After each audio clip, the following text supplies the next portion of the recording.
Hello, everybody, and welcome back to the Champion of Champions Tour. I'm Math Magician. This is the first time I'm here with you guys, and we got ourselves a fantastic game today. Going to be Sibe versus Team Level Up, and this is going to be the first time again that I'm covering this tournament. I'm excited because I've seen a little bit of Sibe already. So there's been some pretty good the games that they already had. I know in one of their previous tournaments I was looking at, they unfortunately had a slow end to it. They started off super strong. Ended up dropping 2 series in a row. So I'm going to see, hopefully they've figured some stuff out, because I know it looks like in this one, Team Sibe, they're also a kind of a rough start, but it's only because they had 1 series so far. They went 1-2, just better. And it looks like Level Up, they've had some very unfortunate games, 0-3 so far. But, that's what happens when you play the best 3 teams of the group to start out. We'll see if they're able to come back in this one, because they're not eliminated yet. Nobody in this group actually is hard eliminated. Hopefully we'll get some oh nice, you have a cool standings. Let's go. And you can see here, one move, they've got 6 points in the group A standings, and same with Just Better.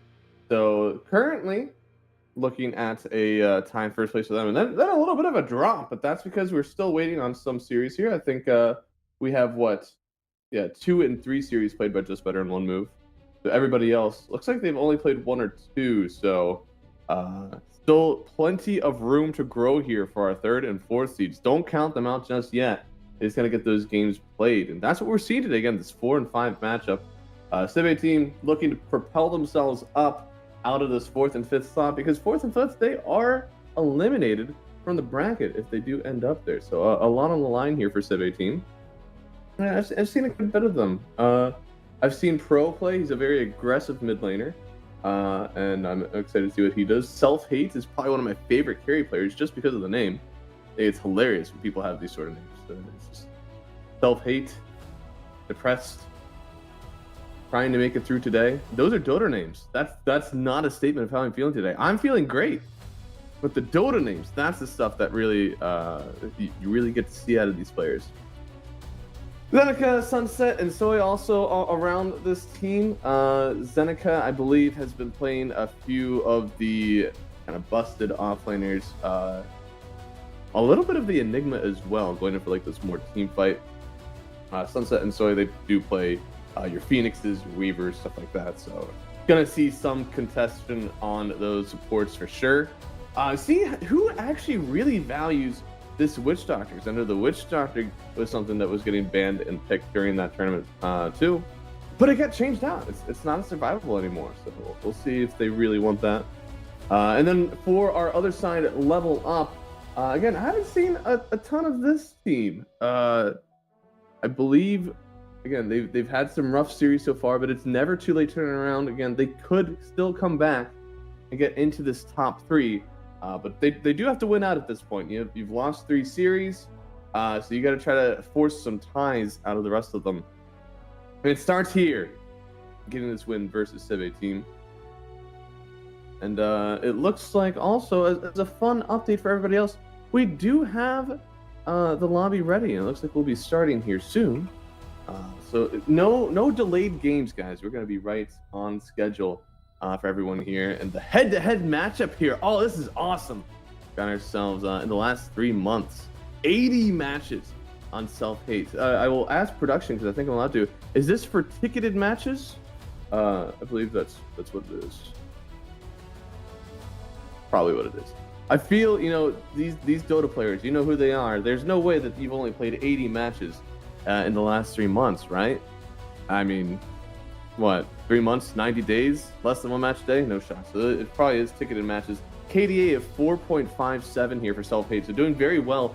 Something that in the carrier role, even if you are on a team that sometimes feels like you're struggling like they are in their last few series, still pumping that KDA.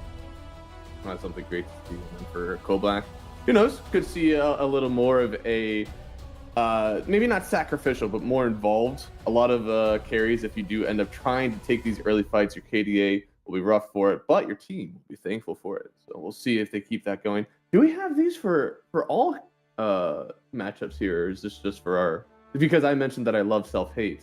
That's really cool if so. It looks like, guys, we are getting ready here to start. Oh, I have a message from production. We're waiting for one team. Oh, no. That's okay, guys. We'll still be getting on the way here very, very soon.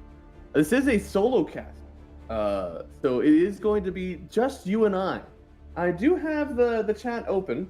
So if you are going to if you're in the chat and you want to be a part of it, just say some kind things. You say some nice things in the chat. You talk about the game. I'll probably read it here because again, I am solo casting, and you can get to be a part of the broadcast. If you say mean things, I'll ignore you because I just don't want to. I don't want to deal with it today. Okay?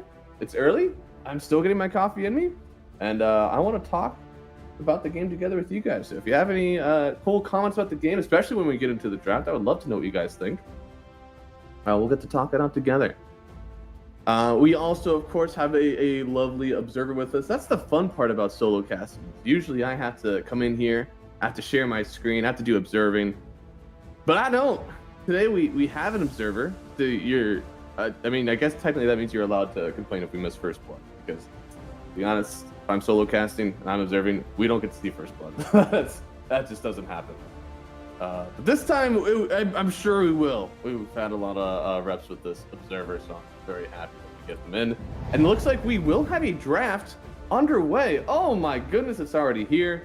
So check it out, guys. A beautiful draft overlay as well. Thank you so much. Again, this is the Champion of Champions tournament with Grid.gg and GamersX. So happy to be here and happy to get our first game underway of the day.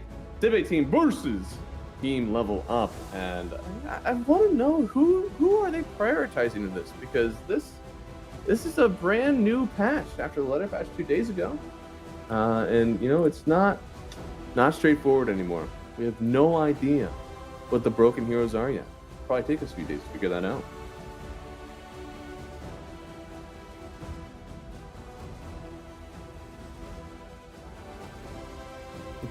It looks like, okay, what do we got here? Dazzle and the Darkseer Bandit. I won't stand too far away from my camera. Okay. Cast. Yo, thank you so much, Dodie. I appreciate it. Yeah, no, Dazzle. That's an interesting one. So that's clearly a targeted ban versus Team Civ. I don't think I got to see them play Dazzle in their previous tournament, but I would certainly like to. It's a cool hero to pick up sometimes. On the other side, we do have the Tiny and the Primal Beast, some just big boys taken out of the mid lane there. I believe I have seen Pro played that Tiny mid. And it's been flexed out. Of course, a lot of teams will decide whether or not they want to put that in the carrier mid, but they'll just open it up really early. And with this nerf to Lifestealer, Lifestealer used to be a lot stronger. They nerfed his, what is it called? His Corpse Eater. And now he gets half the HP from all the creeps that he kills. So even though Lifestealer is typically good versus Tiny, not really anymore. The hero is still good versus Tiny. The hero itself just isn't as good. People might not want to pick that anymore.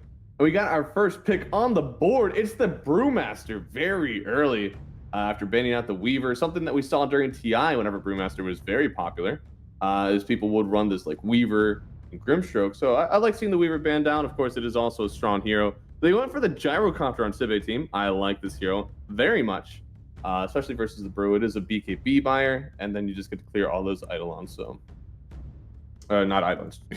All those Brewlings. I'm so used to seeing Gyrocopter versus Enigma. All right, guys. Happening. But yeah, no. I like the idea of opening up the gyro early, especially because you have this flat cannon that can, or not the flat cannon, the rocket barrage that just runs down the Brew in lane. But you want a good lane partner with that. I'm not a huge fan of the Phoenix with the Gyrocopter because it doesn't seem to be as enabling. They go in for the Rubik. Interesting. It's pretty early Rubik pick, and sometimes when we see these early Rubiks, because there's already a Weaver in the pool. However, Weaver's banned out. So they must be thinking, I don't know what they're thinking. It's a hard hero to pick like super early. But Now it's up to team level up. Rubik obviously like hates anything that is super jump, anything gets in your face. But any sort of assassination hero, Rubik's they're not a big fan of. So we'll see if level up want to do that now. In honestly, in general, this team lineup is a bit squishy. From potentially a core and a support, it could be also two supports if you want to flex that over. I'll be honest though, if you pick the gyrocopter into the brewmaster, it means you are hankering to play it in the core role. You know, like you have some sort of core matchup that's good into the brew. They go for the coddle. Wow. Okay. Pretty early pickup here, and then with the Spirit Breaker. So it feels a little bit of a deny pick. They know that they want to play this coddle, but they didn't want to ban out the Spirit Breaker, so they picked up themselves. But they still have gap close. So now we've locked in both of our supports here. It's going to be a Clock Rubik 5-4 for Team Sibe, and that is something that'll get right on top of that coddle, even send him back a little bit. And on top of that, if you have some extra hard lockdown for that Brewmaster, you know, we don't have a ton of RO. Thank you so much. World famous caster. Yeah, that's me. That's me.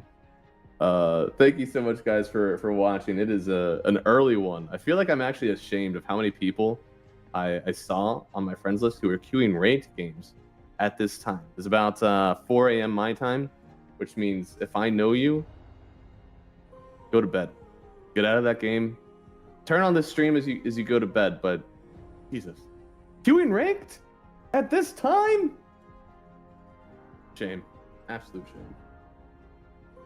But now, yeah, we got the Void Spirit. This is a hero that I did see Pro pick up a few times. He certainly likes it. He's going to go for that Aghanim Scepter, going for the Silence. And at this point, we have seen a good amount of measures for this Coddle, and even a little bit for the Spirit Breaker. But I do think that this Brewmaster, until the Gyro has a ton of damage rolling out, I actually don't think they have a lot for him right now. We used to see Doom, actually, as an answer to the Brewmaster, something that you just point and click. He doesn't get his ulti off. It's fine. Disruptor was another one as well, but they've already locked in their supports here on Team Sibe, so this could be a very good Brewmaster game, and it's something that they first picked, you know, for level up. They were already assuming this hero was kind of going to get dumped on. This is a perfectly fine game for them right now. I think the only thing that could be weird is that you do have Clockwork into a double melee lane, right? Your Brew and your Spirit Breaker, so he should probably have a good time. But you know, with the Gyrocopter, if they're able to all in him, maybe it's okay.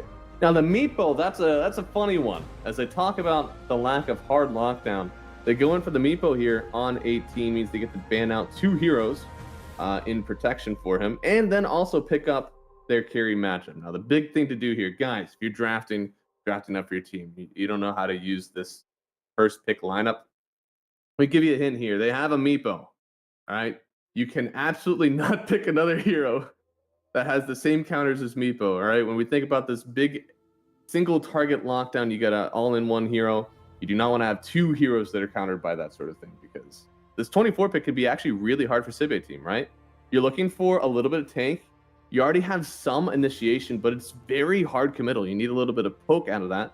So as you can see here, for level up, they ban out the Underlord, which is tank and low committal initiation from them if you want. Something like an Atos and a Pit of Malice, very low commit. You can throw that out, and if the fight isn't what you want, you just back out. Good to go. So if they get something like that, I think Centaur also is something I could see getting picked up when we talk about low committal, because it is just like a stomp, double edge, and then at that point, if you do a ton of damage to the enemy team, then hey, maybe we can take this fight. Maybe we can get away with my Stampede. You don't know which. On the other side, of course, we are looking for a support. Honestly, looking for a Pawns 5. You can see here Shadow Demon and the Phoenix banned out. Surprised. It seems like they were doing fine enough against the Phoenix, but also, yeah, were we really looking for? Were we really looking for a support? I didn't see a traditional carry in here. It could have been the Meepo carry, I suppose. But it looks actually to be Meepo mid, outgoing into the carry slots, unless they're going to do some weird support stuff with it. They're flexing pretty hard on level up. I don't know if they're flexing too hard. You're up too late. Get out of the box, dude. It's not up late. It only counts as up late if you never went to bed. I went to bed. I got done with my scrim, immediately went to bed, and now we're up. That's the only reason I'm alive right now. If I actually was staying up this late, it would be over, guys. I would not be casting. I would not be awake. But we got plenty of stuff going here. I got coffee. I have a standing desk now, so my body doesn't even know that I'm tired. If it is, could have fooled me. I'm feeling pretty awake right now. We got our last pick coming here. Gotta get something. I feel like we need some anti-regen. Somebody who's gonna buy a Scotty or a Shiva's from my offlane. I think Shiva's buyer in general is gonna be quite nice. Doesn't feel like that's your axe, but I'm always tempted by this axe hero, especially when you're playing versus the Meepo and the Brewmaster. Gonna be a lot of those guys flailing around in there. This AoE control could be quite nice, as we said. When we talk about this like all in on one hero, Alk actually kind of handles that well. He's got a lot of regen on his ulti. He's gonna have the evasion from the Radiance, assuming this is gonna be a carry Alk. So I kind of like how they've diversified their portfolio here on team level. Oh. 4am cast for Math Respect. Yo, what up, Perma? Thank you so much for joining us out here today. And all of you also here at home, thank you so much for joining in. And if you are joining, I don't think we've done that promo yet.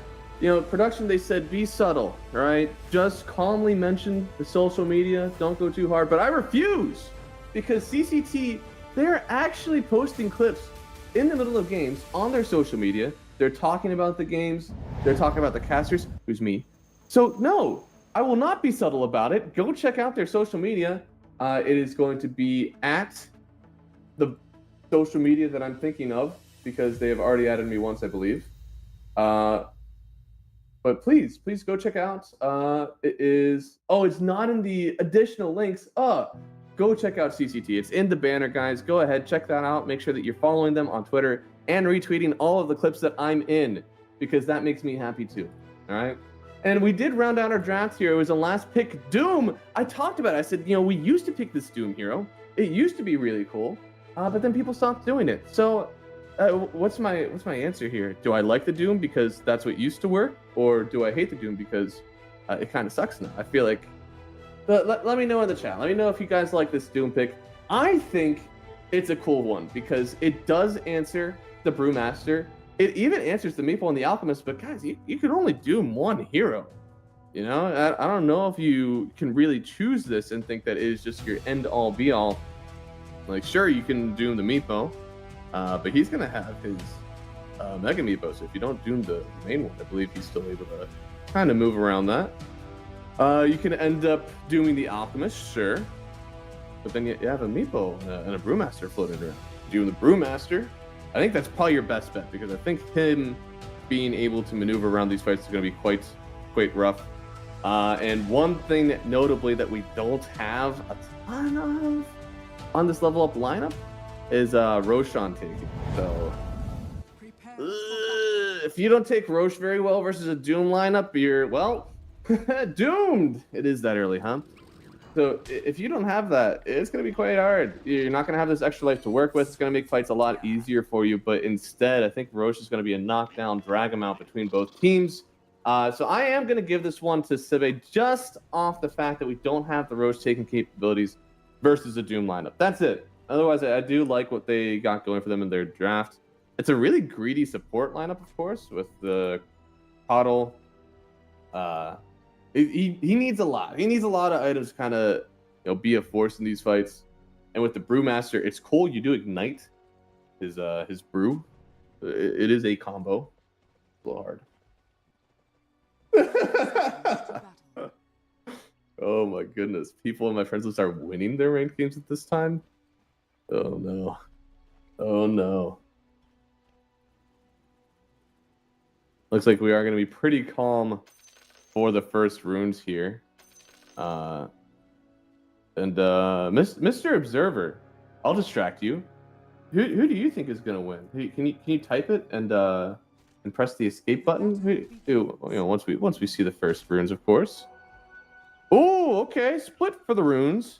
And it is going to be, of course, the Meepo here going up into the top lane. It is Alk mid. I guess I did not elaborate on such things. It is the alchemist in the mid lane who took the seed money talent. So he's got a bracer and a quelling blade. Reminds me of the old days, back in my day, where we were able to buy these stat items plus a quelling and yell at our supports and tell them to give me 2 tangos. But it's not quite the same, you know. There's not as much teamwork going on, but it's still pretty cool. And this is so I thought it could be a double melee lane into a clockwork, but for team level up, they did switch up. It is the Spirit Breaker, pause 5, and let me tell you, guys, it's greedy. It's a greedy lineup. You've got 2 very farm heavy supports. And if you do end up getting an advantage out of these lanes, it'll be fantastic because you're running the map with the Spirit Breaker, clearing a bunch of aggressive waves, Coddle clearing waves. It's just so good, so good. If you don't, all of a sudden you're going to be super behind. Both of these heroes are going to be hankering for their gold. They're going to be dying quite often in these fights, going to get picked off. So it's just going to be very, very hard for them to play the game. So if you are a level up fan, you're rooting for all or nothing. They either win lanes and stomp this game to hell, or they get stomped in the lanes and they do not have a game to come back to. Koblack taking a lot of damage, just level 1 still on the Meepo. My Doom still got 5 CS. It's mostly even, but of course, since Koblack has taken so much harass, the wave is actually just pushing into Zeneca, and he has taken damn near nothing. So Zeneca feeling pretty strong at the moment. Looks like Alka's CSing very well. Ooh, Zeneca, yo. Running under with the Scorched Earth. Now, this is supports, take note. If your carry is getting beat a bit and you do the small pull, it could be very hard for your carry to come back. If he's getting dove under the tower and the wave, you know, his defensive wave is just sitting in a small camp. Kind of hard.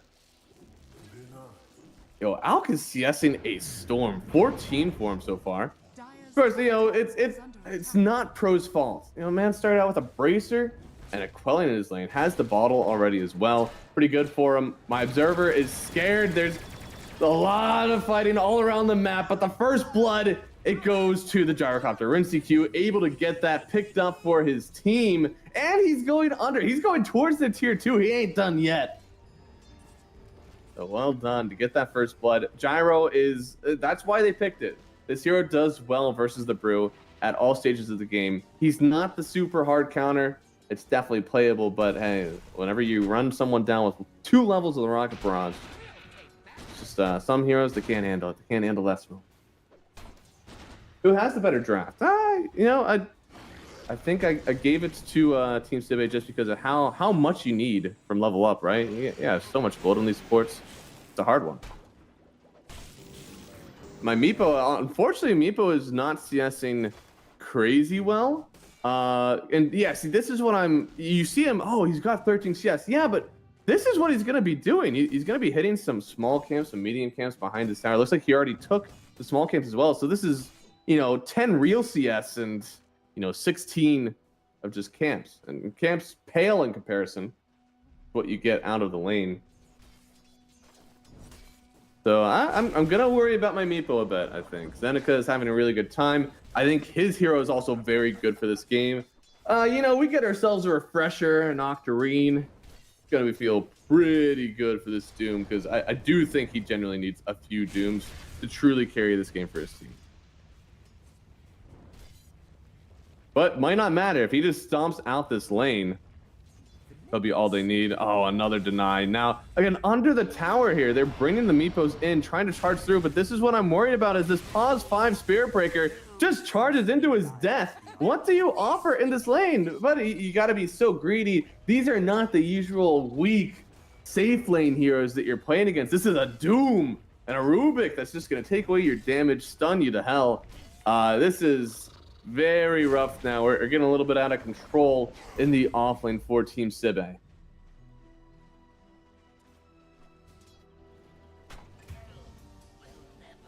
And so, oh, man. Iffy. A little iffy there walking in on the Clockwork, dying, but they do get the return. Pro gets the kill on Coddle. And he's top CS and he just gets this kill. It's very nice. And this is so sad. RNCQ taking a lot of damage. Look, what party is happening in the mid lane? It looks like they're still partying too. They've got the Void Spirit and the Camaros in. But what? So they've gotten themselves a double kill for Pro now. Holy moly. All of a sudden his CS is looking very good. He gets 2 kills. This net worth is looking pretty good so far for Team Sibe. And then RNCQ, another kill, this time on GZ. I mean, their lanes are starting to really pop off right now on Team Sibe. 5-1 the kill score. Rune's about to come up here, and they lost the coin toss. It's an arcane top for the mid laner who's already dominating the game right now. And Alchemist gonna go in for the Radiant still. Guys, I'm a little spooked. I'm gonna keep saying it because I'm the only one on this cast and you have to hear it. I'm spooked. You got a really greedy lineup here, and RNCQ isn't feeling pressured at all. He goes for this Falcon Blade. I love it. You get that extra damage, extra mana regen, and more importantly, the health in this laning stage versus the Brewmaster. He's not able to all-in you.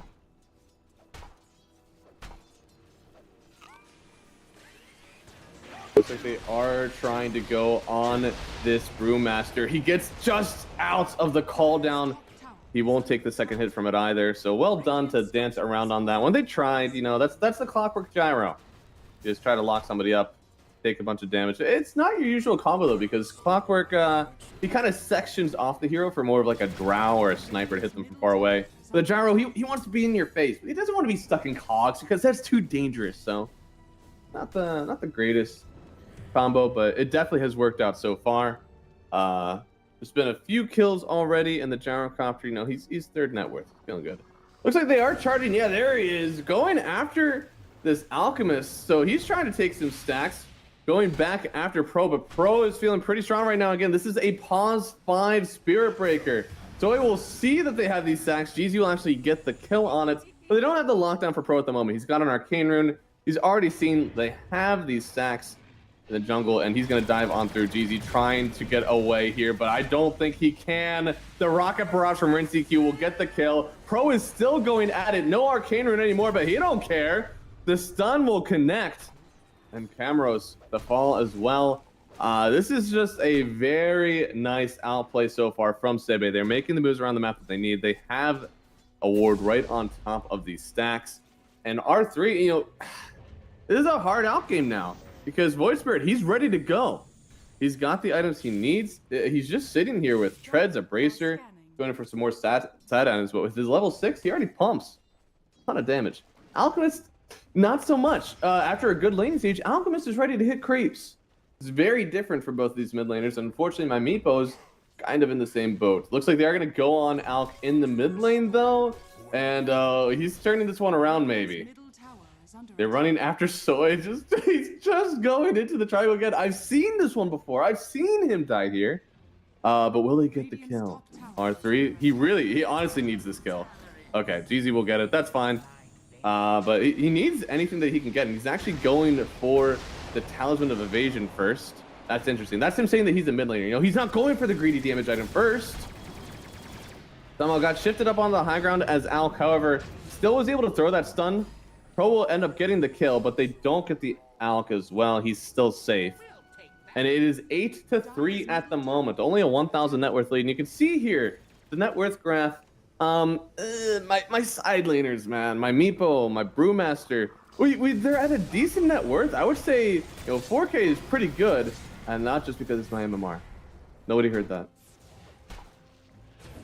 Looks like they are fighting bottom here. Sunsets will get locked up a bit. No, R3 decides not to turn into him, actually. Pro another kill on this Coddle. It is just food for this Pro Void Spirit. I mean, these supports, they're so squishy, and this could be the turnaround they need. Camaros gets a revenge kill. A huge stun in from R3. Sunset trying to run away. He can't get it. Pro will throw out one more remnant, level up. Can they get away? They will. It's 3 kills. Level up, take the net worth lead. They bring the Meepo into the action. And this is what I like to see. Get that lane advantage, and now R3 can finish farming up this Radiance. Guys, I think we made it a game here. Level Up have taken a fantastic fight. They finally shut down Pro. He was just a monster. And now after that fight, he's actually propelled himself down to bottom 3 net worth core, which is crazy. Crazy knowing what he started out with. Crazy that he was actually dominating this Alchemist in the mid lane, but it all turns around with just 1 kill. Sunset will get the charge, turning R3 back into Zoe, but you know, R3, he don't care. He don't care. Now occurs to me, should I call this guy R3? Is that what I should be doing? Oh, I'm absolutely going to keep saying R3. Yep. Nope. I have no qualms whatsoever.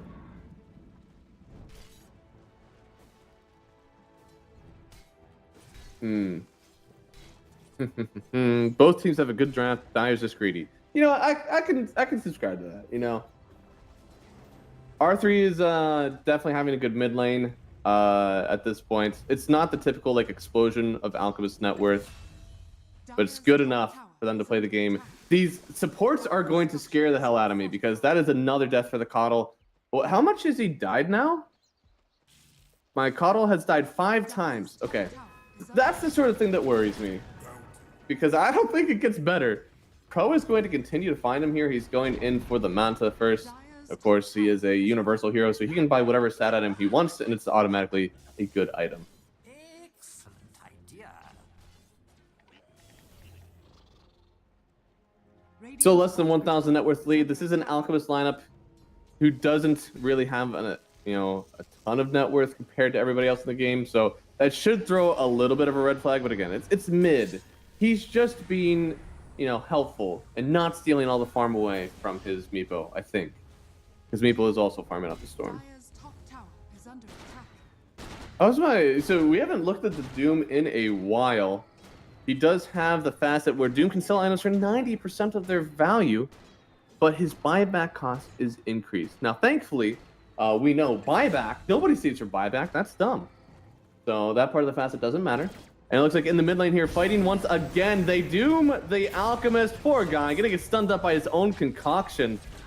And they will take the tower here, it seems, with Pro, with the shield rune. Pretty easy for them so far from Team Cibe. Whenever they want to make a move, they can just press that doom button and get the kill. You can see here Zeneca just grabbing a ton of bracers, going in for the blink dagger. This is honestly a pretty, I don't know. I don't want to say selfless because he is still the second net worth, but his item choices are very much for his team. A lot of other people, I think, would want to go for like a Radiance for yourself, or maybe just going for a Midas Octarine. Instead, going for the Blink Dagger straight up on Doom, going in to fight with his team. I like the idea here. Golblack does get the kill on Clockwork. And Meepo, again, if we do get these 2 very strong cores, a Meepo and an Alchemist, I see a world where Level Up, they will be able to run the map. But Golblack still waiting on this Aghanim Scepter. He's farming up well enough. But Sunset, going down to R3.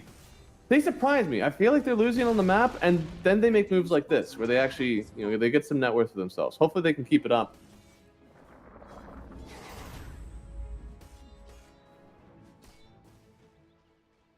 Remember to stay hydrated, ladies and gentlemen.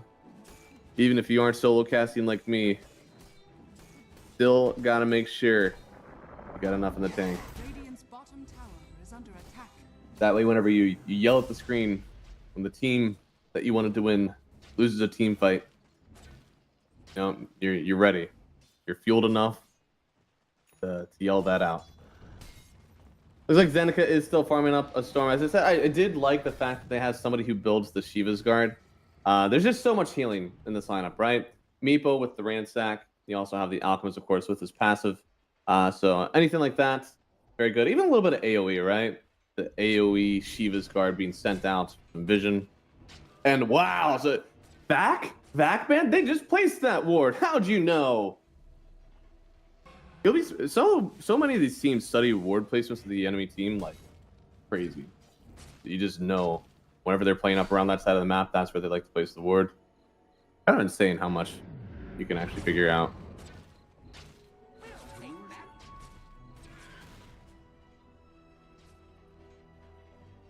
Clockwork with the old 4-2-0 build.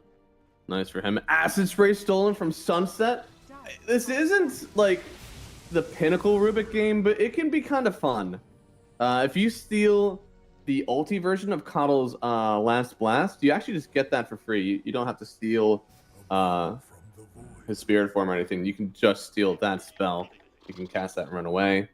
The mana is kind of cool to like Fade Bolt, and then you can Fade Bolt again. Or you could be a good person, give it to your team. Who knows?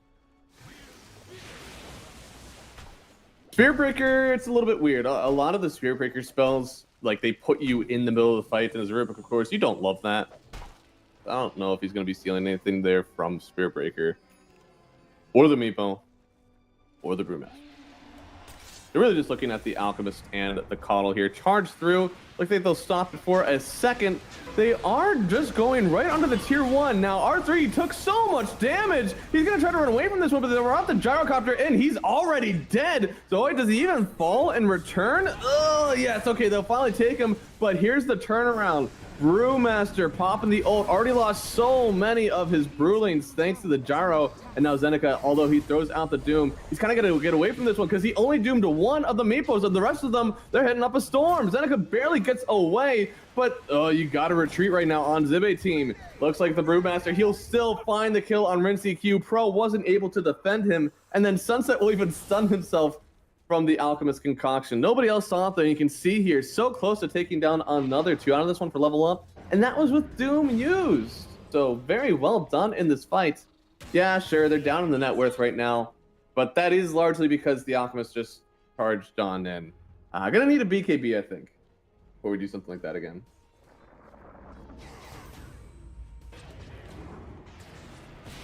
Oh no, that's my Meepo, and lifted up. He's gone. Kobak, it was so good. His micro was fantastic in the last fight. Unfortunately, they're not able to get away. And then, bot side. They just lose their Meepo, and then they lose the Brewmaster bottom. He's pushing the wave without his ulti, and really without many friends to help him. So that's kind of rough. Now they go after the Alchemist. Guys, wait, whoa. All right, let's chill out for a second. We're just dying in 3 different lanes, all across from each other. What's going on? You gotta calm down. Pro and his team are just running the map right now, and you've gotta be a bit more disciplined, you know? This Alchemist taking a ton of magic damage thanks to this gyrocopter and the initiation in from the Rubik and the Void Spirit. So I get it. You got a Radiance and you're trying to find this BKB. You don't want to take away farm from the Meepo, but you might need to start taking some safer farm from your team so that you can get this BKB and be somebody who creates space off the map. Dire with Meepo and Alc, but the net is on Radiant. I'll be honest, that's never a great sign. Especially, no, Meepo, I don't think you have to have the net worth advantage. I think especially in a game like this, you know, he's got the Aghanim Scepter. He's playing versus a Doom. I think he's fine. But Alchemist, yeah. You know, Alchemist has definitely been a bit punished. His net is not the best. And now it's going to start cutting into the Brewmaster's margins. Poor guy. Gonna have to let the farm go to the rest of his team. Now, he's got the Radiance. As far as Brewmasters go, that's kind of the item that you need. He's going to get all brewed up. Have a ton of resist. And oh, dude, tried to charge Zoe. He's even kicking around those little cogs. So he's fine for now. They will lift Kamaros up onto the high ground. I think he's actually okay with this because he's safe. And then R3 able to get the kill on Sohoy. So all of a sudden, I thought that was going to be good for Zibe. He was kind of playing with them on the clock, but looks like they'll still get the kill. Hey, and there it is. Remember, follow them on CCT_Dota on Twitter. Check that out. Because again, they post clips of the games. We've already been posted once or twice. Jump through. Oh, Lord. Take down Camrose. That is Sunset with the Meteor Hammer now. With some changes to the last letter patch, this Meteor Hammer probably not going to get picked up as much. However, I still like the Rubik Meteor Hammer gaming. Looks like bot side, we do have a fight going. Zeneca gonna get locked up for a second. Still has Doom available. R3 trying to hit him, but he actually turns around with the Doom, immediately has to run away on the Alchemist, and Zeneca, he can still get away from this one. Trying to run in with the Brewlings. They have the stun, the ulti about to run out here. It'll stop. He throws out. Oh, do they have enough damage? Iffy. It certainly is. Trying to run away just a second, but the Rocket Barrage, it's up again. He's taking way too much damage, trying to get the extra magic resistance, but even with the extra brewed up multiplier, it doesn't matter. Q will run him down. His Brewlings are just not survivable at all at the moment. He needs more help from his team. He can't just run people down by his lonesome.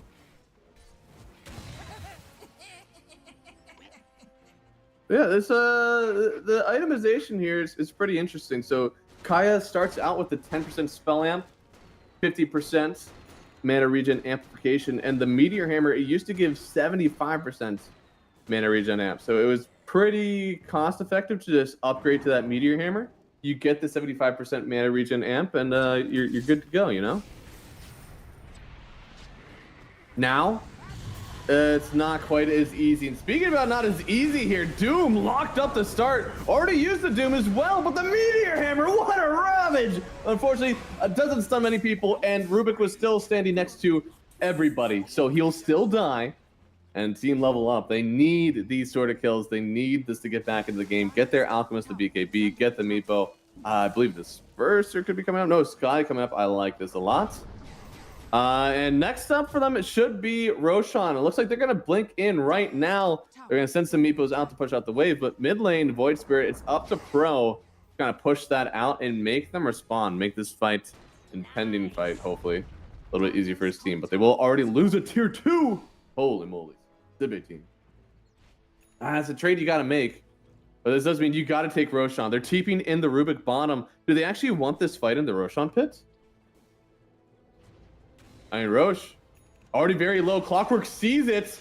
They are going to pop the Brewmaster ult. So they have to pop the Mega Meepo as well. He's already taking so much damage here on Meepo. Running in Zeneca, he could get the Aegis. No, Kobak does take it and gets the kill. However, he's already lost 2 people on his team. The Alchemist falls. If he falls, Gyrocopter is just cleaning up with the double kill. Now Meepo, you can't get away from this one. He'll try to fight by himself, but Racing Q with the triple kill. Damn near a team wipe for Team Zebe. So yes, it was a great move to try to take Aegis, but you didn't play around the map. You lost to tier 2. You didn't show anybody mid. Zebe knew exactly what was happening and take a perfect fight with the initial vision of the Clockwork and subsequent from Gyro and the Void Spirit. It's just too much, too quick for them to hold on to that Roshan. Almost a really great move, but just a little too late, a little too ambitious.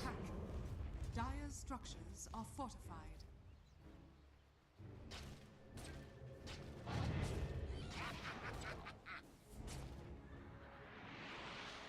Dire's bottom tower has fallen. Dire's bottom tower is under attack. I'm trying to think, you know, if I'm sitting here on level up, how am I getting back into this one? I think the answer is some feeding, some calculated feeding, and maybe that's what's happening right now.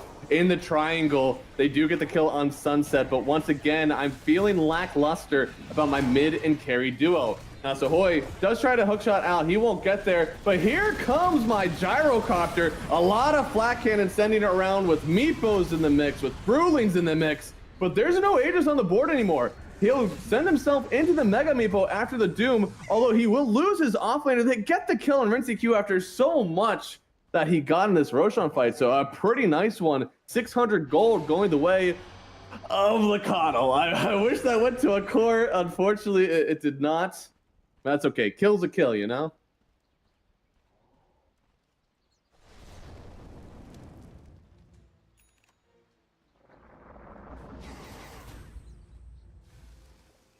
Oh, stuff like that is what can get you back into this game. Gyrocopter, he's big. I get it. He's big. But if you are able to all in him like that and actually come out on top, it'll look pretty good for you.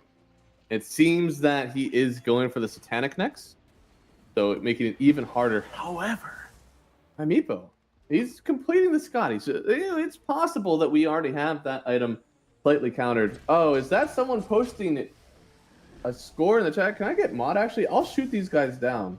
Don't tempt me. I throw permabans for that stuff. I'll send him away. Boom, there it goes. 2 goes into 6. Looks like they are trying to get. Looks like a tier 2 they're grouping up for up top. I don't know, the tier 2's already taken. Well, there's no Roshan for at least another 5 minutes because it died pretty much as it got taken. So it's a little awkward for Cibe team, right? They're definitely stronger. They want to take extra towers, but even though you lost this Aegis, it was really nice for level up to take the Roshan for themselves because now Rinseq is able to just freely push high ground. Rock it on.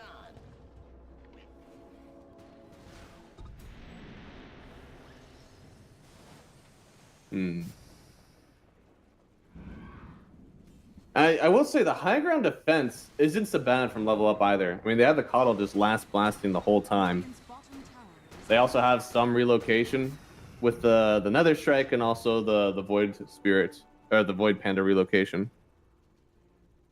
So it's not so bad. I can understand why Cibe team are having some trouble. They're going to smoke up.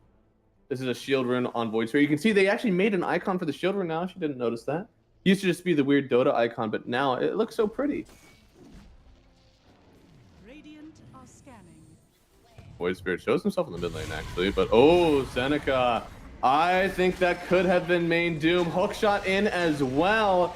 And the Mega Meepo is gonna get locked up here, but Rinseq is in the mix. They'll stun him. No TP away for a Meepo. That is gonna be a big kill. Rinseq to pick it up. And the Meepo off the map for another 70 seconds.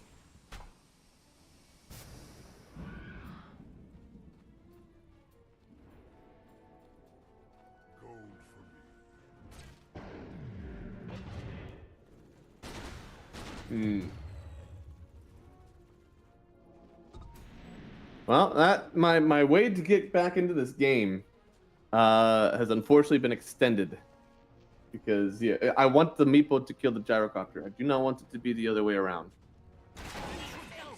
Oh, hookshot finds Iffy, and once again this Doom just a menace on the map. He does have the Bruce Split. I don't know if Iffy really wants to use it. He is going to. Turning back onto the clockwork here, but this is without your Meepo. Are you really sure that you can take this fight? Sure, you'll take down the clockwork and continue the charge for somebody else here. The Pro has the Manta, will get away from one stun, dive away once more, but here it is. Seneca, a brick wall for team level up to get through, popping the BKB as well. Still charging so far from this Alchemist. I just don't think this is a fight that you can really get in the weeds with. Now with a few more survivability items, he gets hit by his own concoction once more, and here comes Rinseq, just taking down this Alchemist once again. He's just going way too far in. I don't know, man. You're trying to take these really deep fights as the Alch, and your survivability just isn't there. All you have is BKB, really. Not even your third point in your ult, and I think something that he's undervaluing a bit is the Shivas. This has that regen, degen. Everything is decreased by 25%. So the heal that he used to get just isn't there any longer. And this is even before I'm sure that we might see a Scotty in the mix from the Gyro soon. Looks like we don't have a vessel from anyone, but still pretty hard.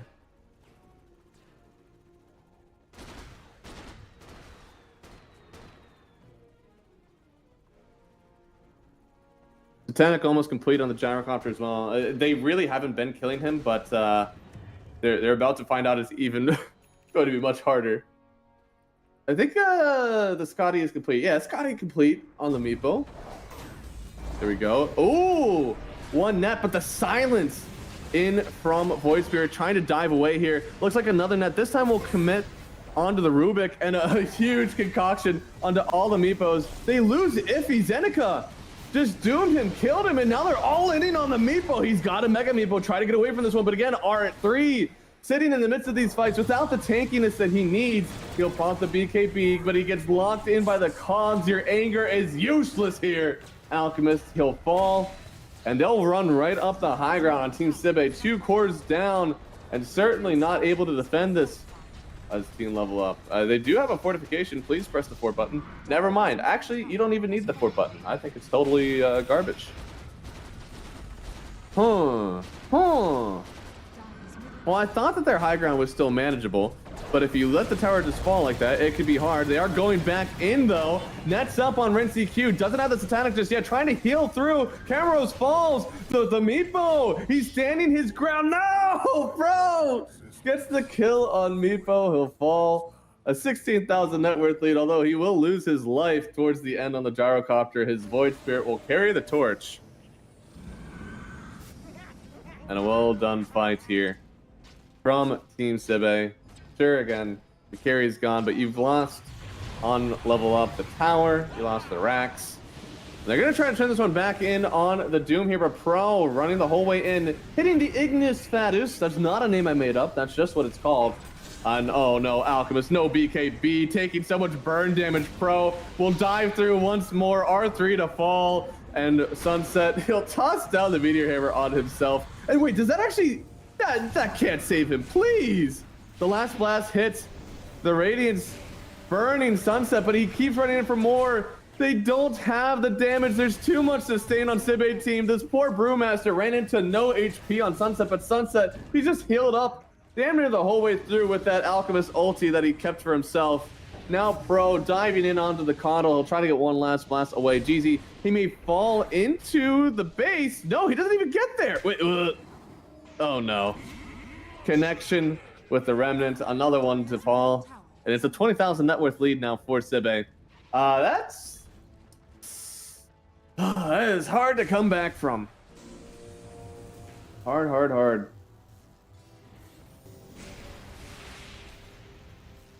Zeneca has done a fantastic job on this Doom. Just again, I thought that taking out the Brew was definitely the move. It certainly seems to be the case now. But Gyrocopter is actually doing a pretty good job on his own of clearing those Brewlings and clearing the Meepos as well. So I think he's going to start taking those Dooms and just using it on Alk or Meepo, depending on who's actually a threat. So far, Alk hasn't been a threat, though. And you can see here, whenever you are behind in the net like he was, even just 15 minutes in, you're just not that. You're not that guy. You're not that guy, pal. You don't have the damage. You don't have the tank ability. He doesn't have an AC. He's not blinking on you with Bash or anything. He's just kind of running in with BKB and dying. And that's not Flame. The reality of the situation. This was a last pick Alchemist, or old 23 pick Alchemist as well. I liked the idea of, it's somebody that you have to all in, and this Doom didn't really have the greatest answer to that. But they made it work. Team Sibe, another net in, but the immediate Manta out from the Void Spirit. A Remnant to connect. I don't know if they're going to be able to save the Meepo here. Silent Stop trying to get into the Mega Meepo. He's just going to dig everybody up so far. They'll lose their pause 5, sure, but the RenCQ BKB popped a little bit early. R3 trying to run out of this one, getting locked up by the Remnant. Not even able to pop the BKB. Again, he'll fall. RenCQ with the double. And, well, yeah, sure, you've used his BKB. Who cares? He gets the kill on Kobach with Pro. And now they're going to turn into the Brewmaster. GG, game number 1. Definitely stomped all the way through here from Team Sibe. It was a kind of risky draft. Of course, for level up, they had a very greedy lineup. They just weren't able to make it happen. Mid lane was fantastic from Pro, even though, again, this Alchemist started out with a Bracer, with a Quelling Blade, but Void Spirit, few rotations into the mid lane, and all of a sudden, his lane was right back at it. He turned into, I believe, top net worth at one point, but just very high on the net worth charts. And at that point, very hard for you to play this game now on team level up. So hey guys, that's the lesson we all learned today. You already have a greedy Meepo. Don't throw an Alk in there. We've seen it before. Even with this TA and SF mid meta, those heroes, they don't take forever to come online. You can still be a hero pretty early. Unfortunately with Alchemist, we've been waiting for that Radiance for so long. He didn't stomp the lane.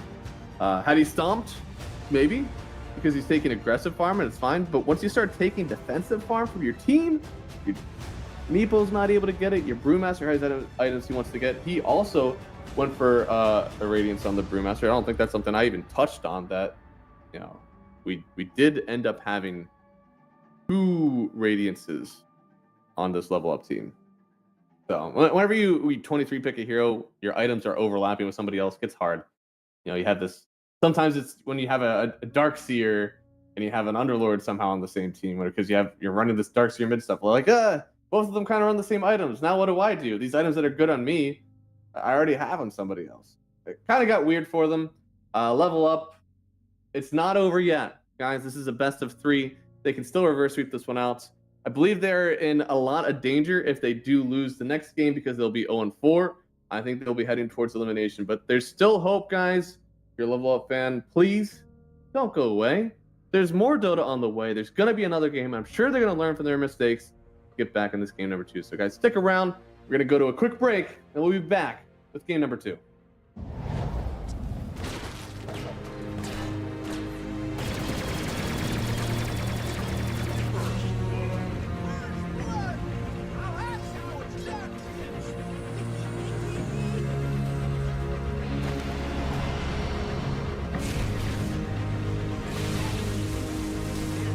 Sorcery lies beyond.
Hello, everybody, and welcome back. It is the Champion of Champions tournament here.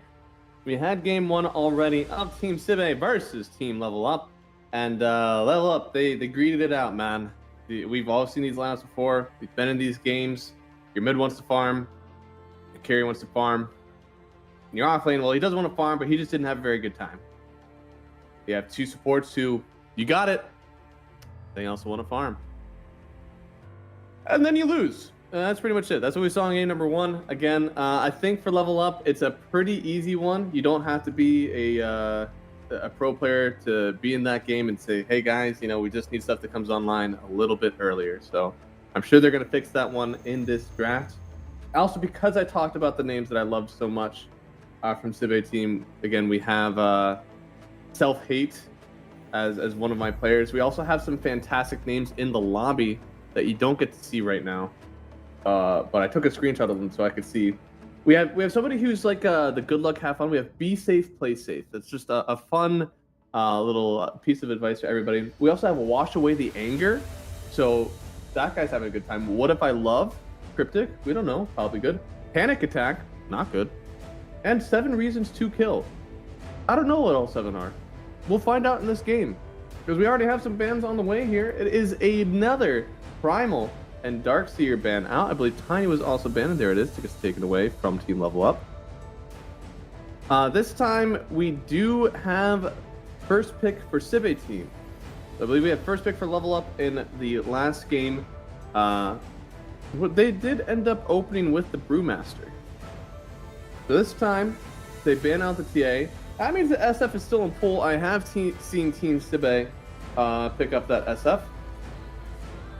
I believe that they could just run that if they wanted to. The hero actually didn't get crazy touched in the patch. I know that it is now not possible to cogs get souls, which is crazy. I feel like that was not the reason this hero was doing well, but that's what they did. Phoenix is also still in pool, and they banned out the Snapfire. Pick up the Brew. So actually, Sibe team, they want a piece of that pie. They pick up the Brew for themselves. It's a good hero, I suppose. You could also pick up the Doom now. On Level Up, we'll just go right back into that old meta. Just completely all the way back 2 years ago, regress in the Dota scene. Do I want that? I don't know. Doom had its time, you know, like Doom was really good. What was it? It was Doom, Centaur, there's somebody else. It was like really busted offlaners. I didn't love that. I mean, offlaners are still good. Timber was. I don't know. I just don't want to go back. So they pick up the Pango. I actually think this hero. I don't know, man. For all the heroes that we've seen like barely get fringe in the meta, and then get taken away, I want Pango to be unpickable, guys. I'm sorry if you like the hero. I don't care. This hero needs to be taken out back and shot because it's been in the meta for way too long. Even whenever it gets nerfed, people will still pick it up because unfortunately they've been forced to pick this hero the last 3 damn years because it was too good and they didn't have an option. They just had to pick it anyways. So yeah, this hero needs to have like 1 swash or modifiers don't work on it. I don't know. Do something. Just eliminate it from the game. This time for Sibe, they ban out the gyrocopter. So they saw that was their answer for the Brewmaster last time. And they're like, hey, you know, it worked really well. And I don't want you to do that to me. So they go ahead, they take out the gyro. Still means that we are waiting to see if this is going to be a Pingo mid, if it's going to be Pingo offlane. We have seen some people go for the Pingo off. You go for an Echo Saber. Kind of run the map with that. And remember, guys, this is a solo cast, which means if you're in the chat, you got some cool ideas about the draft, let me know. I'll read them if you're nice to me. If you're mean, again, I won't read it. And I will ignore you. And I'll continue to cast by myself because this is how I started anyways. I've done a lot of solo casting in my time. And this is one of the first times where I'm able to just chill, watch the games. I'm not doing prod, not observing. I'm just sitting here enjoying Dota. To all of you guys in the chat. And if you are enjoying the production, if you're enjoying these games that we've had today, go ahead and check out CCT_Dota on Twitter. They've been posting some clips, they've been posting the schedules and everything. They're doing a wonderful job. You usually don't have that sort of social media presence where you're just posting stuff all the time, but CCT, they're doing it. And they need the likes, all right? Need to help them out. Let them know they're doing a great job. Else you won't get that content anymore. They'll take it away from you. So go ahead, check them out. And it is a Bat Rider picked up, so that's going to be their all-in mechanic for the Brewmaster. They don't want to go for the Doom. They're just going to go for the Lasso. But it does mean they need some subsequent nuke damage. And I like this. The Grim Phoenix. Huh. Phoenix is going to be really good versus that Lasso. So if you do end up lassoing somebody, you can just go ahead and egg on top of them. Now, this Pango, again, it's Echo Saber now in the meta. So you do have like half of an egg hitter here. We need another. We need one more egg hitter. And with the Gyrocopter banned out, that's something that in the carry role was actually nice to play versus the Phoenix, because you could just press your flat cannon, go over to the egg. You're still hitting everybody else. Sure, you don't get like crits procs on it. It don't matter. Pretty value. Get that kill on the egg anyways. I guess we're just completely ignoring the SF now, but the Ruptor. I like this. We had mentioned last game that one of the other all-in factors versus the Brewmaster was Disruptor, something that you can drop down. He's forced to pop the BKB. You get the Aghanim who's boned. Also very good versus the Phoenix. It means the Phoenix can't just go in and egg on top. I like the idea of it. I think we kind of have control and control and control. We don't really have a ton of damage right now. So where are your killers? This better be a hero that pumps out the deeps, or else you're going to be in trouble once again on level up. I feel like, last time we said their draft was kind of all in on getting gold and then abusing the map that way, and it didn't do it. So this time, if we go into, we have multiple facets of control, we're going to see the same sort of thing. And Life Stealer picked up.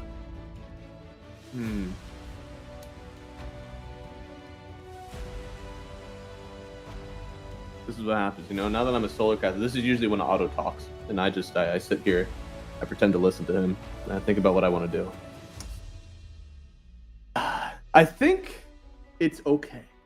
The State of the Union is pretty passable. I mean, it's an infest bomb. You get the infest on the Bat Rider when he jumps in. You jump out. You also are able to rage, hit egg. The Brewmaster, it's a little bit harder to lift you up because you can just rage out. But it's not as much damage. It's a little slow. And Morphling, nice pickup here. And because on the other side, look at the Sibe team. Like you have, I feel so much. You have a lot of control on the Brewmaster, a lot of control on the Grimstroke. And what's so much better about this Grim is that you can also just link up this Pango, and his role is pretty much useless. Now this lane combo isn't too great. I feel this should be a 5 Grim. So Grim Morphling isn't like the craziest lane. Morphling doesn't love to like jump in, right? To start these lane engagements. When you have things such as the Weaver, where Weaver can Sakuchi in with the Inkswell, that's cool, but you don't want to waveform in early on the Morphling. Sometimes that can get you into trouble. It's still good though. The game is good for the Grimstroke, and that's what matters. Same with the Phoenix. But we also have damage, right? Morphling, great damage hero, able to turn into the Lifestealer now and get a free rage, so that's going to make his fights even better for himself. Sunray, looking like a decent game for it right now. We don't have a ton of high HP heroes on level up, so it won't feel great for them. But hey, Morphling, you can morph into strength. You got the Brewmaster, who's pretty thick. So the Sunray is going to do some pretty good work on Sibe team.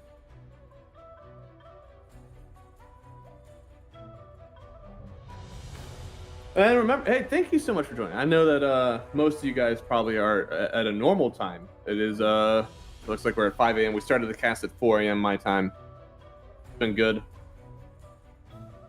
And even though production has zoomed in almost all the way on my mic or on my cam, which is normal. I've seen what they've done with other people. This is the style that they go for. You still can't even see the bags under my eyes that much. I feel it looks like I'm awake. Like I've been here this whole time. This is just how I'm like, my midday, my little lunch cast. It's cool. Whenever you wake up early for like once out of the week, and you're like, this is fine. Your body thinks this is okay, something new that's happening.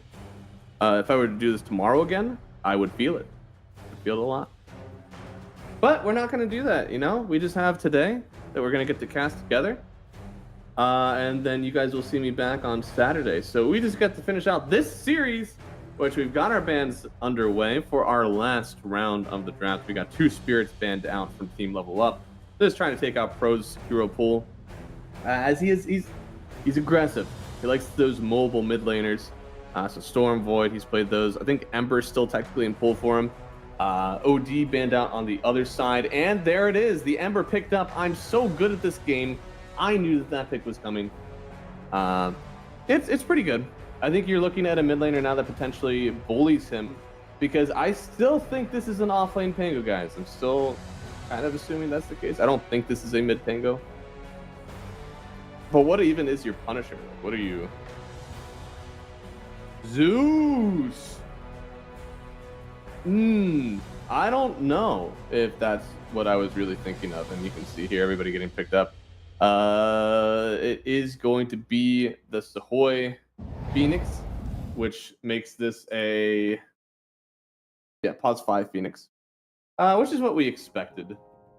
Oh no, no, that's not what I expected. No, stick to my guns. I thought this was going to be a 5 Grim, but it is going to be a 5 Phoenix. I think both of these are basically 5s. Grimstroke hasn't been played for in a while, but it's same as the Phoenix, right? I think Phoenix has had its time in the sun. Is that too on the nose? Time in the sun as a pause 4 where you're allowed to get gold. But the hero's changed a lot over time. With this shard, just giving that free sun ray in the midst of your egg, people just started picking it up as a pause 5 a lot more often because it's a lot of damage. It's pretty good just to, like, get 1400 net. Plenty of supports have great power spikes at level 15 just by grabbing that shard. Grimstroke is another one. So people kind of notice that, like, if you have a good ult, good shard, congratulations, I deem you supports because that's all you really need. I don't want to say that Level Up are in a bad spot because, you know, that would be rude. But I don't know if this Zeus really does everything that I want it to. I did say that we needed some burst damage, and Zeus does help out with that. He does have the Divine Rampage, which I believe is staggering his ulti, and it does more damage depending on how many kills he gets. It's also pretty cool versus the Morphling, right? I mean, you're forcing him to get range drops. Sometimes you could get lucky and get a free kill on him if he's farming low HP.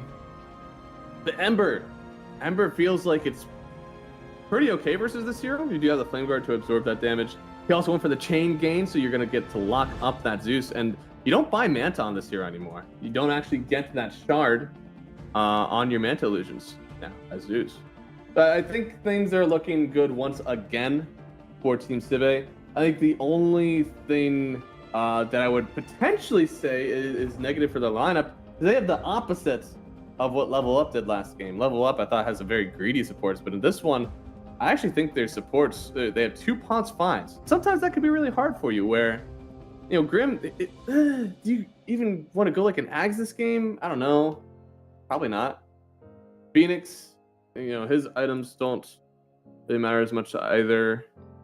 Yules is pretty cool. Maybe a Halberd, but, you know, he's your Ponce 5, so he's not going to get as much gold. It is a Grand Master Morphling on Rinse EQ. So I imagine his lane is going to go well versus Pangolier. The Morphling game is fine. It's a fine Morphling game. Able to turn into the Life Stealer, get that Rage for free, which also is going to provide some outplays versus the Disruptor that should be good versus your hero, right? You silence up the Morphling, he's not able to shift around, but he has a Rage available. It'll be very hard. Still, like the Sibian lineup, it's going to be up to the team fights, I suppose. Can you, or not necessarily team, I guess the pickoff. Can you go in with a lasso, bounce somebody around with the Pangolier, get those kills early? You need a lot of damage. And Zeus does it, you know? Zeus, they're going to go for the Phylactery. Hopefully get themselves some early damage. Murk some people. Very nice. And remember, guys, if you're joining in here, the solo cast. It's me, it's Prod, it's my obs. All of us bringing this game to you here.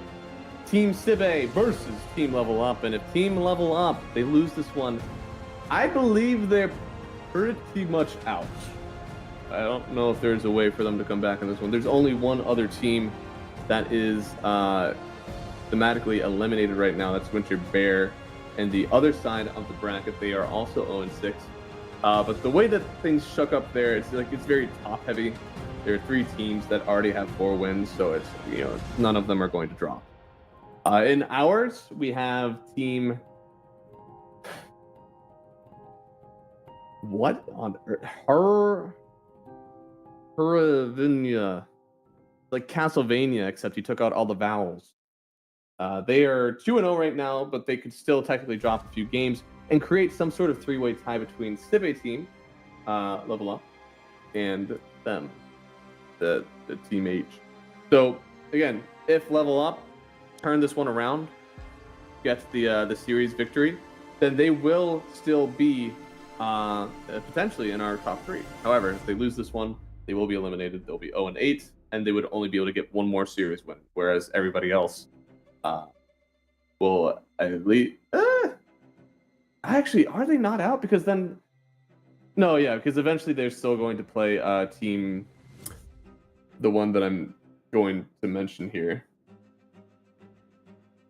and yeah, they've already lost to both of these other teams, so they'll lose the tiebreaker anyways. So do or die right now for Team Level Up.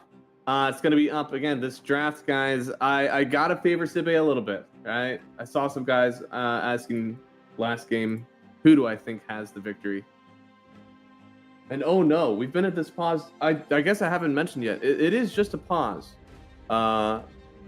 We did not get a reason. We don't have admins who immediately type reason in this one. I don't know. I don't know if it matters. Oh, message from Prod? Keyboard or mouse issues? Well, that's pretty general.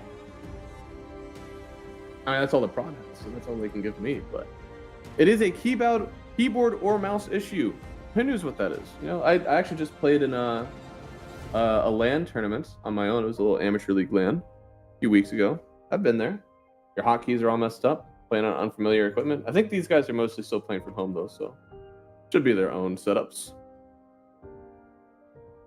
But yeah, well, as soon as we have a game for you, we'll get on into it. I promise there's just nothing really to show right now. Some of these guys haven't even bought items yet.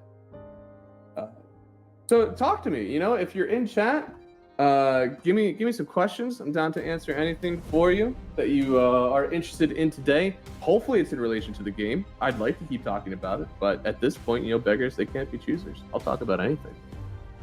I'm used to podcasting it up on my own anyways. But it is, it's starting my own pub. I gotta just complain about people. Ooh, G when ready. Oh, it looks like we will have a game in front of us. So we're jumping into it. It's game number 2 here of Team Cibe versus Team Level Up. And last time you remember this Level Up team, we had Meepo, we had Alchemist, we had Coddle, we had Spirit Breaker. Those are 4 core heroes at this point. I know you may be stuck in the old days where Spirit Breaker is a support only. It ain't really like that as much anymore. Those heroes are pretty much all cores. They could not farm up enough, and they did end up losing the game. But this one, we got a few position 5s in here. We got a Kamaros on the Disruptor. I love the game for this hero, and they may get themselves a first blood. Sunset, he's gonna get the Observer Award. It's almost like he got first blood, except he died. That is a nice one. Kamaros is the one to pick it up. My support is so farmed right now. Guys at 900 gold on the Disruptor. We'll see what that does for him in the laning stage. But there is also, there was a ward picked up from the Grimstroke, which is pretty good. Pretty good gold for him. Not the best. Hi, Math? Yo, what up, man? What up? Glad that you guys are all able to make it today for some wonderful Dota 2. I love getting to talk to you all while I do it. Usually I have to talk to a co-caster, another guy who's just professional in all Dota. Now we get the real opinions, the chat the true casters of Dota 2. And Jeezy in danger here. My Bat Rider already used the bounce abouts, but you know, this could turn into a good fight still for level up. This is before we even get into the lanes, by the way. Trying to run down now. RinCQ, this is a level 1 Morphling, notably a terrible level 1 hero, and he did have to go in for a lot of Morphin. But he'll get away for now. It is 3-2. A few more kills going the way, I believe, yeah, of Iffy. So this offlane Pango getting a staunch net worth increase. However, the return kills were to the Ember, so it's kind of evening out the advantage they had really originally gotten on level up from killing the Grimstroke.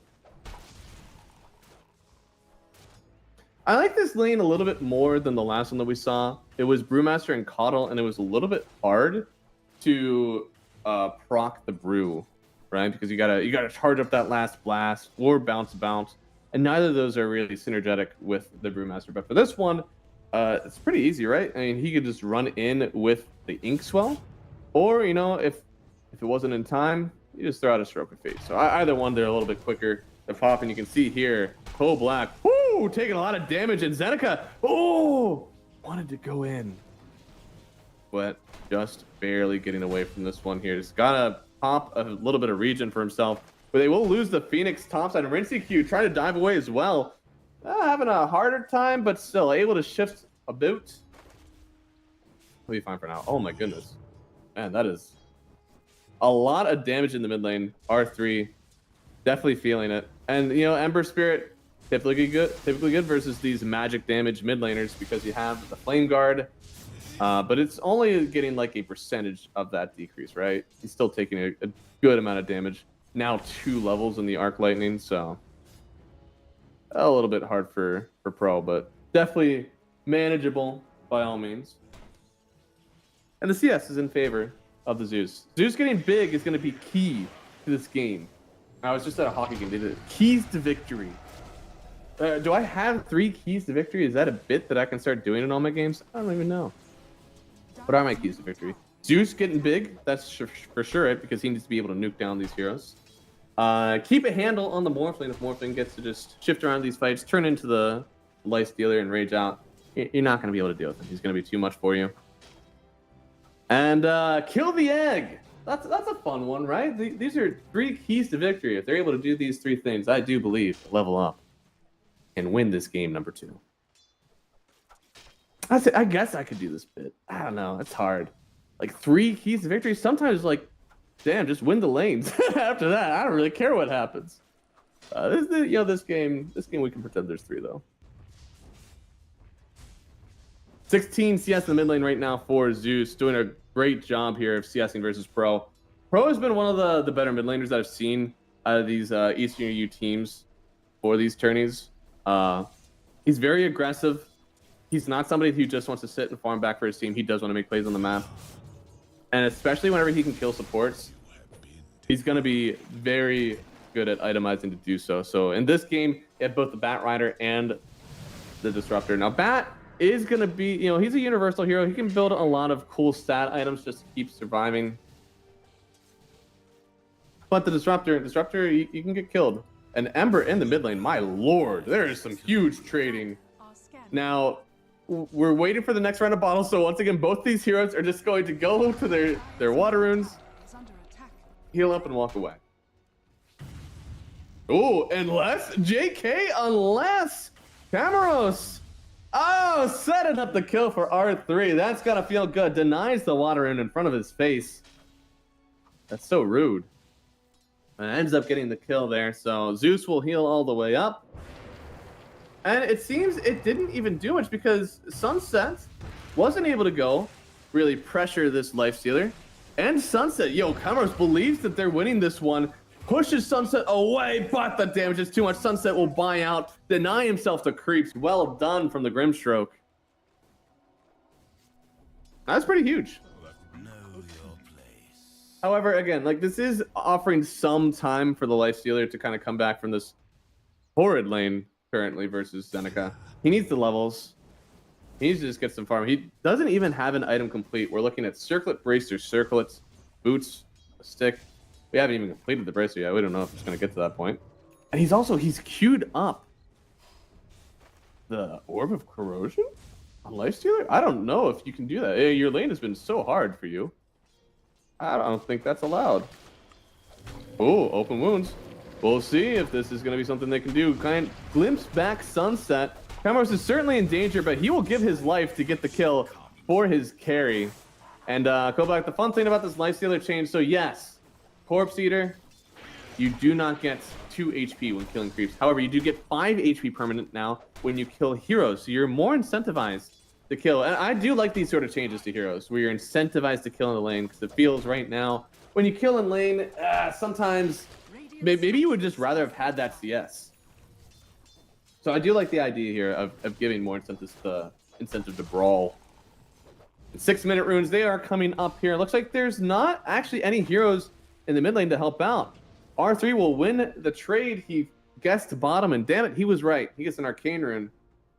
And he's got level 6 as well. So I imagine we're going to see some pretty heavy trading now from the side of level up, because you know R3 pops the arcane, just going to start getting some beat down in the mid lane, but he wants to throw that out. He wants to get a kill. And it's time to do a raindrop check. Morphling, no raindrops. Brew, no raindrops. No raindrops at all, actually, for Cibe team. So could get a free kill if they are aggressive on this level up side.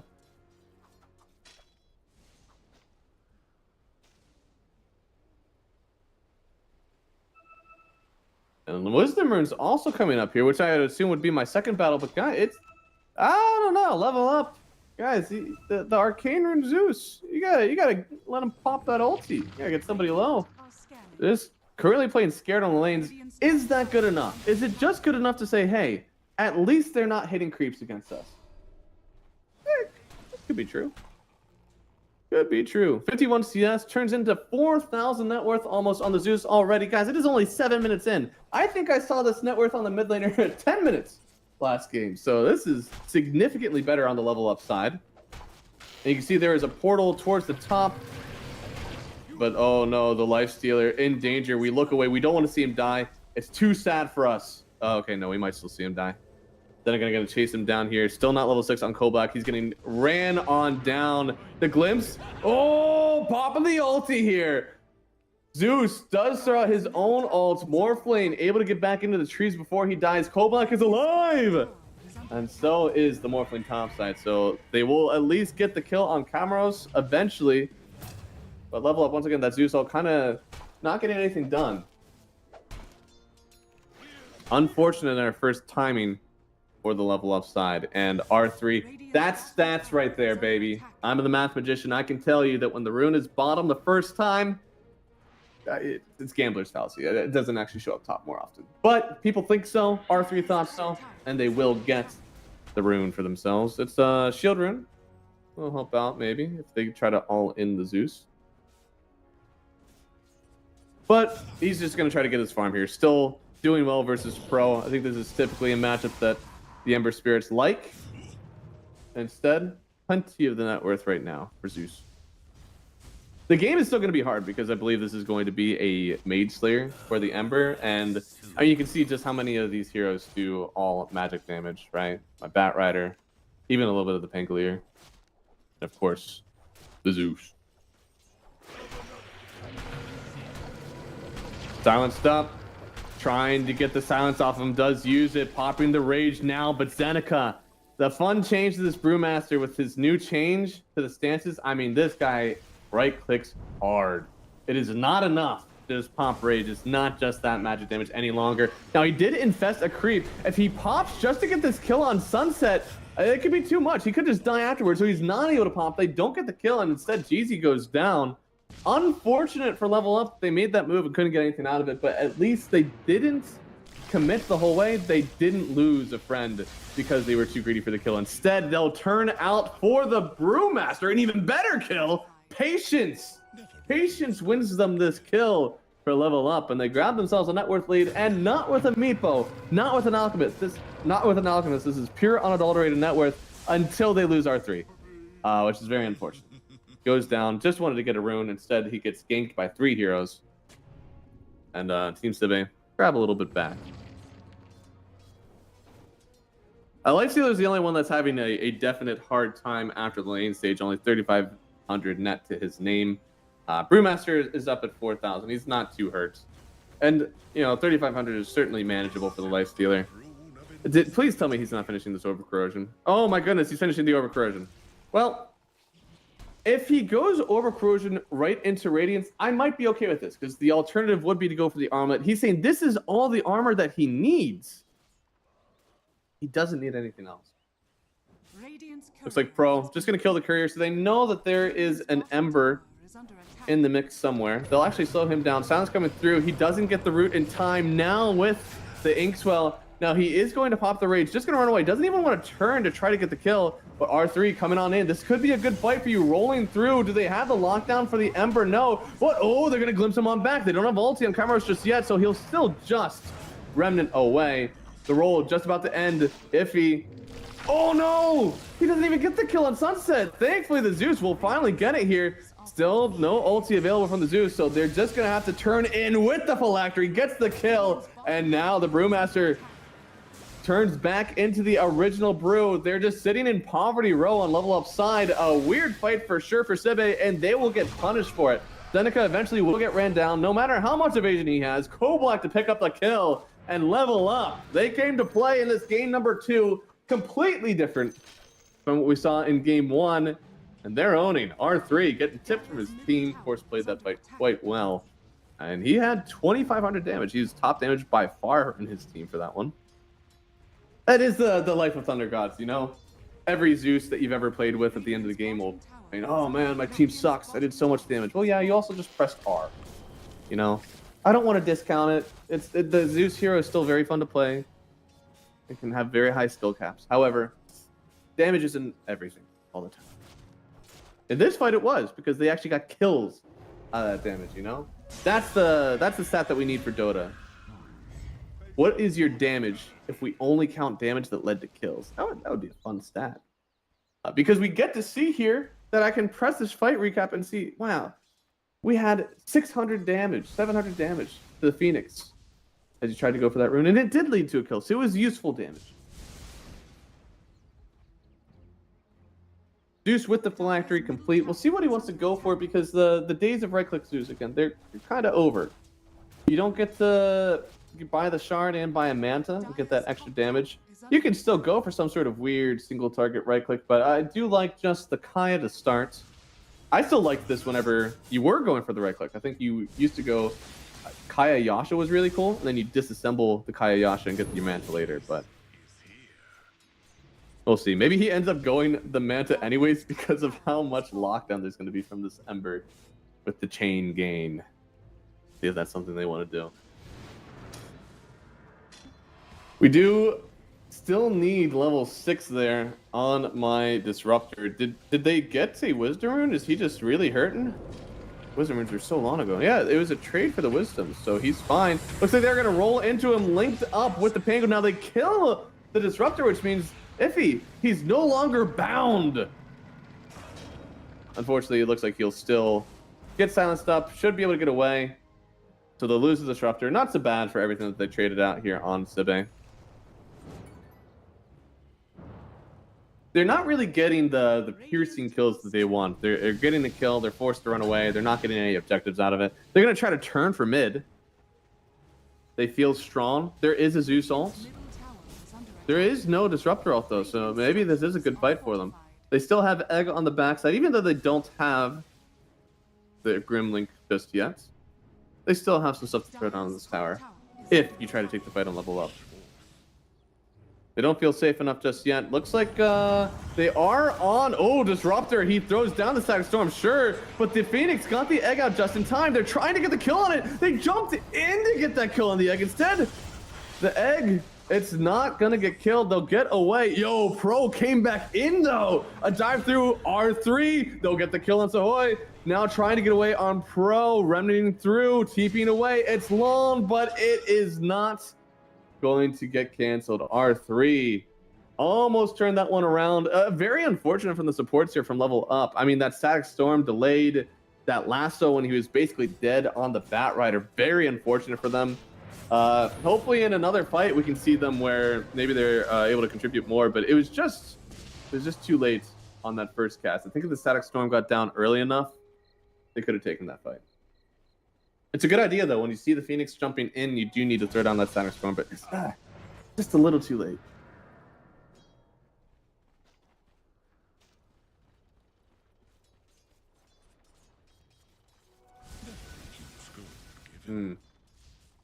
Some game plans aren't much more than get farm. Don't die early, stomp late. I feel that. That is definitely the Dota way right now. But it's because there's not Zoo, right? If there was Zoo in the meta, then there would certainly be like a run at them early. It's not just about don't die, like we need to get stuff done. Gosh, the lineup falls off, but I agree. So a lot of Dota right now is angling at least towards like a mid game. And usually just setting yourself up for late. Chain gain down. A lot of magic damage already taken by Zeus, but they're going to link up this Ember Spirit caught in the Static Storm. Sure, you've used the Soul Bind on the Pango, but it didn't matter too much. Now, Zeneca, he's going to pop the ulti here. Got to get out on R3, it seems, because this is a decently powerful brew. Now, there is no Ember, so a lot of the damage is gone right now for Team Sibe. They'll still grab that mid tower. They essentially brew ulted for it. So good that they grabbed it. But he's still getting hurt. No Radiance just yet from Zeneca. They are even glimpsing back. No, there was a Fire Spirit down. Yeah, you can't all in the egg anymore. Rixiki will just murk Kamaros. It wasn't even close. So silence out the Pango as well as 2 kills coming the way of Team Sibe. Huge fight there. It wasn't even off the egg really, but oh, another ulti. They'll take down the Phoenix just at the tail end there. Sunset barely living, almost got another kill. It could have been a little bit more damage on R3 to also get themselves the 3rd kill, but it said, oh, R3. Oh, just barely TP'd out before they could chain gain up. So it's still a return kill, but a 1 fight for Sibe for sure. Pro able to get back into the mix. Applying that Mage Slayer to everybody, it's just so good. I think we're getting into the point where it's a life stealer cam. He just about has his relic. He's still farming up. Doesn't have near as much HP as what we would typically have on this hero. Only sitting at about 1500. With previously probably looking at something like 1600, almost 1700 HP for him. But with the change to that letter patch, it's a little less tanky. Lifestealer in general is still somewhat good at right-clicking the Morphling because Morphling is either going to be higher armor or high HP. And the Lifestealer, I mean, he's usually got a decent amount of damage for the armor. It's a factor. It's not the huge factor. And whenever you want to morph to survive... Oh, speaking of surviving, R3, my lord. There was under a Static Storm, but it didn't matter. He just dies, and now your team can't take a fight without him. Easy. Oh, gonna get bounced around by the Morphling turning into the Batrider. They'll get the kill on GZ. 2,000 net worth lead now for Team Sibe. And something I guess I didn't think about. I usually think about Morphling turning into the Batrider, but to the Lifestealer, grabbing Rage. But he can also turn into the Bat, press Firefly. And that's the one thing that Morphlings love this. Morphlings love this one simple trick. Turn into a hero, press a button that makes them really good, and then turn back on the Morphling. And now you're just all sorts of good. Chained up, go black. Forced to run away, losing a bit of that camp, but that's okay. Still very close to finishing that Radiance up. Is there anything else with the Morphling? I think the Morphling, you could technically turn into a Pango. You get that shield crash to give yourself the physical barrier and then turn back. That's okay. It's also got some mobility on it. With the swashbuckle, that's also something that could be really cool. Radiant's bottom tower is under attack. But currently, this aggression that we saw from Level Up, they don't have it anymore. They're a little bit scared. They've taken a few fights that haven't really turned out for them. We just now have the ulti from the Disruptor again. I want to see them move with these ults. I think your ults are really cool. But instead, it feels they want to just play it defensive.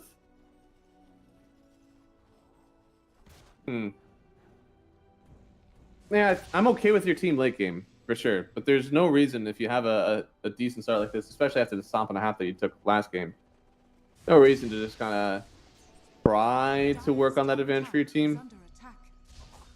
Give yourself a little bit of a buffer as we get into the late game, but instead they're just going to keep on farming. It's a shield rune picked up by the Ember Spirit, so much harder now to get that kill if they do take a fight here soon, which it feels they might, because Roshan, it's 20 minutes. A lot of pro teams. You're going to see Roshan taken from this like 17 to 23 minute mark. As you see here, bro. Ooh, Static Storm up. Now we've just worked through the shield rune. They're going to lasso roll through. They do have the damage pro balls, and Thunder Gods was used. He tried to steal the kill, I think, and then, well, nobody else really took damage. So unfortunate use of the Zeus ulti. That's going to be down for a while. But they still get the kill on the Ember. That's what matters. Used a lot of ults for it, though. I mean, every single ult is down. They will kill Sunset in the mid lane. But no Static Storm, no roll, no Thunder Gods, no lasso. This is a hard tower to run after. And it looks like they're going to have to trade its bot for mid. I don't love this trade. I think your side lanes are much more important now with Roshan being in the side lanes. So they do take the mid tower, and now they want to go down to fight. But you see the Phoenix. Can you lock him in? They are going to see the egg. You need to get a few more heroes around. R3 not able to hit it. The Pango can't get on top of it. They'll get the kill on Pango. Turn through for Camaros, and well, poor Zeus. None of his team members are around any longer. RenCQ with a double kill. And although, Lifestealer does end up getting one, they're trying to turn into this Morphling. But again, Kobak, he's just here by himself. Has to rage. Doesn't have the infest any longer. Did use that to start the fight. Oh, turning on to RenCQ. Can he actually get this kill? Sent back by the adaptive strike. Can't heal any longer. And yeah, here we go. Kill taken. Zenica to pick it up. And that's a team wipe for Team Sibe as they take the bottom tier 2 tower as well.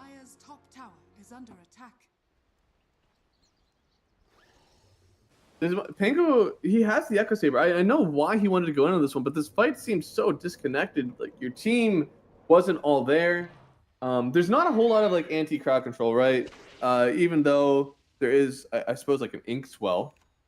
If your team does see an egg, especially with Lifestealer, you should be able to all in it right there when they started, I think, with 3 free hits on it. But the adaptive strike sent the Pango back, so he wasn't able to keep hitting. Disruptor, poor guy, he wasn't able to do much either. You just had a little bit more team there. I like this fight for level up, but once again, communication issues, maybe there was just long TPs or something. I don't know, but weren't able to all commit together. They do have the Static Storm available, but Ember does have the BKB now, so you can't just Static Storm him any longer. BKB also available on the Brewmaster. Your only Static Storm target at this point is supports or the Morphling, which, hey, if you're able to Static Storm a Morphling, still quite good. Because even with his Shard, you can cast Attribute Shift while stunned, but if you're silenced, you're still not able to cast. Could be good for him. They're going to go after Roshan here. Team Sibe, they definitely have the advantage. They're going to go after it, and unlike last time, I believe we will actually hold on to this Roshan.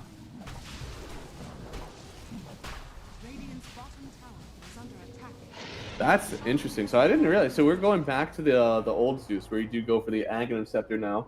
So he saw Roche, he saw they were doing it, but he wasn't able to get the kill on Roche, nor send one of his teammates in for a little bit of a fight. We do have ulti available on the Zeus, so they could still take a fight. Oh no, dive in. I believe we're going to watch a death for GZ. Oh, 4-step forward. RenCQ trying to find him here, but it's a big adaptive strike. They'll get the kill. Now, Static Storm is down. Can they kill the Phoenix? It looks like with the ulti from Zeus, they will get it. Comblack to getting the last hit. However, they did link up Pango as he's trying to roll away. RenCQ is just on top of him, finally able to roll through, but it's not before RenCQ gets a double kill, a triple even, after that fight. And, well, an ultra. Can you give him the Rampage? Trying to find Comblack here. It's Rampage. Watch for the Morphling. He's trying to turn around on the Lifestealer. He'll get the open wounds, he'll get the infest, but poor guy, he's all here by himself, and it's a Rampage for the Morphling. So good for Team Sibe. As with Aegis, they can't even take his first life down. They'll only take supports on level up. And this Morphling, there's a reason he's a Grandmaster Morphling on this one. RenCQ just dominating that fight. It seemed like a fight that they didn't even want to take. They did just get kind of caught out on the Bat Rider. Lasso didn't come out till very late. The Static Storm was cool. They did prevent the egg from being used. But the fun part about that is that you did use pretty much everything to get the Phoenix. Radiant's top tower is under attack. I think Lasso needs to be a bit more higher impact. You unfortunately, your role was just stifled from the Grim ult. And both these supports, they end up getting the kill, but you need to kill these supports first before you can take the rest of these fights, because their ults are just such high impact. You don't have anything to do about it, right? Like, if there's an egg down, your team has already had trouble trying to all in the egg. If you get linked up as the Pango, your role is just useless. I almost think that they need to go in for the Grim instead of trying to find this Phoenix, which sounds crazy, I know, during this current meta. But you have an Echo on Pango. You have a Rage from the Lifestealer. And yeah, sure, you don't love using Rage to get the Phoenix egg, but I don't think that you should fear the Phoenix as much as you are whenever there is a hero that also just eliminates the usefulness of your Pangolier. They're going to have to make some adjustments here on team level up. It's 13,000 net worth lead. Top 3 cores all over 14 Sibe and this Morphling again. He could absolutely just run this game. Turning into the Lifestealer, they're getting a free Rage. Dire's bottom tower has fallen. Hello, Roel. Thank you for joining. Yeah, no, any team can come back on these sort of games. Just because the Morphling has an Aegis, just because he's looking big. There's no BKB on the Morphus yet. So there's still a world where we get a free kill on the Morphling somehow after the Aegis. And you believe it, level up, they can be right back in it. Radiant's middle tower is Stay under hydrated, attack. team. Stay hydrated. This is our second game of the solo cast. Radiant's middle And tower has fallen. yeah, you gotta stay hydrated. Don't wanna sore throat after this one. Axe completed on the Pangolier, by the way. I saw those extra swashbuckles coming out. But there's no defusal. This feels like you turn a mic up, turn the gain up so much on it, but there's barely anything coming through. They're just pushing out a ton of these swashbuckles, but for what? There's no modifier on them. You're just kind of throwing a bunch of swashes out that don't do anything.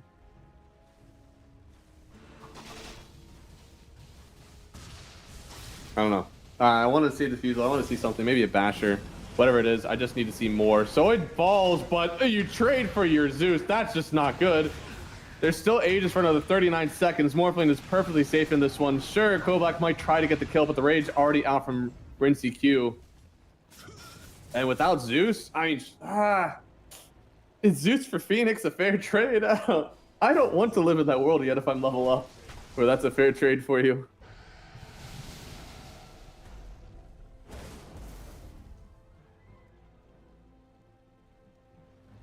Doesn't have any sort of dispel just yet, and Pango, of course, went for more aggressive builds. Now, Brew is in. I mean, this guy, he is deep.